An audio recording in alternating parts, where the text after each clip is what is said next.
નંદી ગામમાં મહાનંદા નામની એક વેશ્યા રહેતી હતી, જે શિવપાર્વતીની ખૂબ મોટી ભક્ત હતી.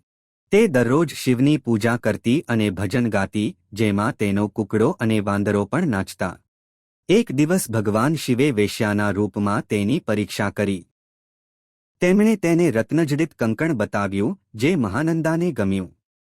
શિવે કહ્યું, આની કિંમત ચૂકવો. મહાનંદા એ 3 દિવસ સુધી તેની પત્ની તરીકે રહેવાનું વચન આપ્યું.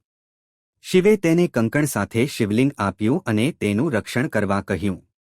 રાત્રે નાટક મંડપમાં આગ લાગી, શિવલિંગ બળી ગયું. વેશ્યાના રૂપમાં શિવે શોક વ્યક્ત કર્યો અને અગ્નિમાં પોતાનો જીવ બલિદાન આપ્યો. મહાનંદા તેની બધી સંપત્તિ દાન કરીને ચિતામાં કૂદી પડવાનું નક્કી કર્યું. પછી શિવ પ્રગટ થયા અને કહ્યું, હું તમારી ભક્તિથી પ્રસન્ન છું, વરદાન માંગુ છું. મહાનંદે ફક્ત શિવલોકમાં સ્થાન માંગ્યું. શિવે તેને શિવલોકમાં મોકલી.